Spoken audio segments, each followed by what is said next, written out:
স্বামী এবং স্ত্রী একসাথে করার মতো কি কি আমল রয়েছে? স্বামী এবং স্ত্রী দুজনে একসঙ্গে করার মতো আমল যদি বলি তাহলে বলবো সবর এবং শুকর।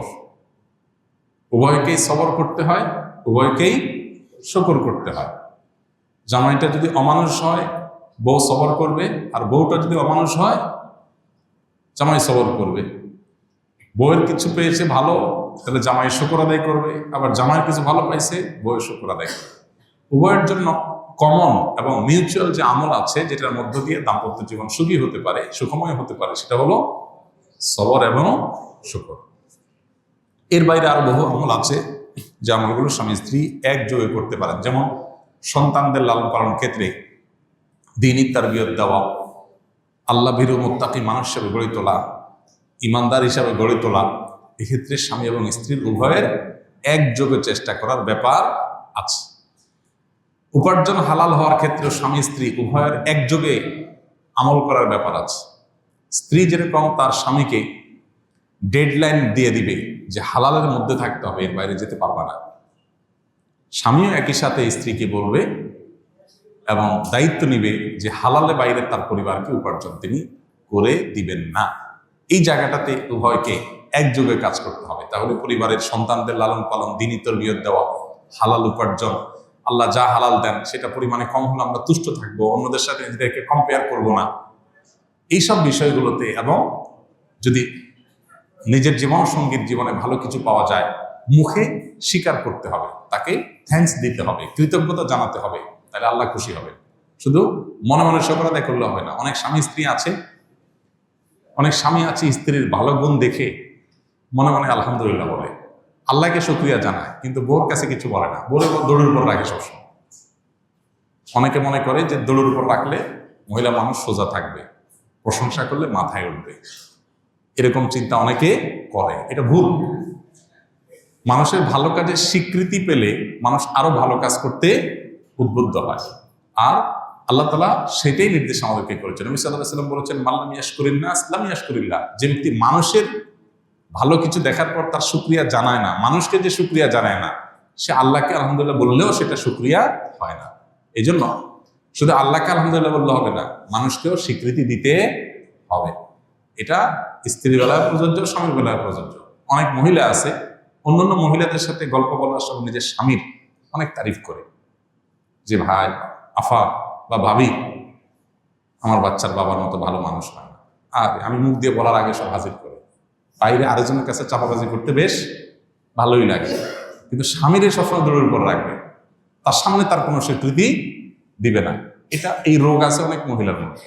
একই কথা পুরুষের মধ্যেও, বাইরে যায় বউ রান্নার তারিফ করবে, চাপা পিটাবে, গলাবাজি করবে, তো বাসায় বউকে একটা সত্যটা স্বীকার করবে না যে আলহামদুলিল্লাহ রান্নাটা ভালো হয়েছে, বরং যতই ভালো হোক একটা দোষ বাহির করবে যে চাপে রাখি। এই পলিসিটা ভুল পলিসি এবং শয়তানি পলিসি। আর মুমিনের পলিসি হলো ভালো কোনো কিছু দেখেছে সাথে সাথে সে শুকরিয়া জানাবে। তো দাম্পত্য জীবনে স্বামী স্ত্রী উভয় মিলেমিশে করার মতো আমল হলো এগুলো। সবরটাও মিলেমিশে করতে হবে, শুকর, কৃতজ্ঞতা, স্বীকৃতি, সেগুলো মিলেমিশে করতে হবে। সন্তান লালন পালনের ক্ষেত্রে আল্লাহর ভয় তাদের মধ্যে জাগ্রত করা, তাদের মধ্যে ঈমানের বীজ বপন করা, তাদেরকে দ্বীন এবং তাকওয়ার উপরে গড়ে তোলা, এগুলোর জন্য স্বামী স্ত্রী উভয় সমান্তরাল ভাবে কাজ করতে হবে, উভয় মিলেমিশেই আমলটা করতে হবে। কথা বুঝে আসছে? আল্লাহ তাআলা আমাদের সবাইকে আমাদের দায়িত্বগুলো যথাযথভাবে পালন করার তৌফিক দান করুন। স্বামী স্ত্রী সবসময় ভালো এবং সুখে থাকার জন্য ইসলামের নিয়ম অনুযায়ী করণীয় কি? স্বামী স্ত্রীর দাম্পত্য জীবন সুখময় হওয়ার জন্য দুটি বিষয় সবচেয়ে গুরুত্বপূর্ণ। তার একটি হলো সবর, আর একটা হলো শুকর। সবর এবং শুকর, সবর এবং শুকরের চর্চা যেই ফ্যামিলিতে যত বেশি হবে সেই ফ্যামিলি তত সুখী হবে। সবর এবং শুকরের চর্চা যে ফ্যামিলিতে যত কম হবে সে ফ্যামিলিতে সুখের পরিমাণ তত কম থাকবে।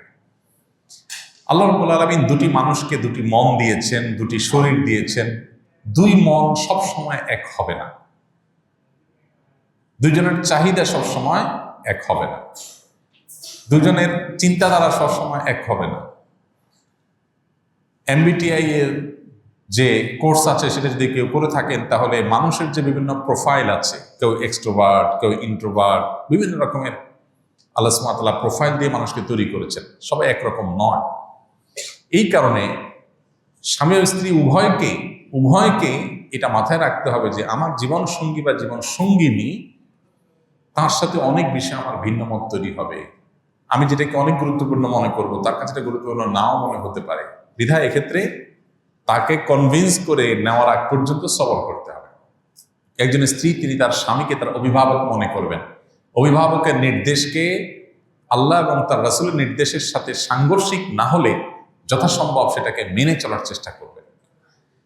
এই বিষয়গুলো যদি আমাদের মধ্যে থাকে, একজন স্বামী তিনি তার স্ত্রীকে সন্তুষ্ট রাখবার জন্য যত রকম ছাড় দেওয়া যায়, ধৈর্য ধারণ করা যায়, তার ভালো কাজের স্বীকৃতি দেওয়া যায়, এগুলোকে মেনটেন করে তিনি চলবেন। কারণ নবী সাল্লাল্লাহু আলাইহি ওয়াসাল্লাম বলেছেন, খায়রুকুম লিআহলি, তোমাদের মধ্যে কেউ তার স্ত্রীর কাছে বা পরিবারের কাছে যদি ভালো থাকে, সে আল্লাহর কাছেও ভালো। অতএব পরিবারের কাছে ভালো হওয়ার প্রয়োজনে মুখ খারাপ করা যাবে না, সবর এবং ধৈর্যের খেলাপ পরিপন্থী কিছু করা যাবে না, উত্তম আচরণ প্রদর্শন করতে হবে।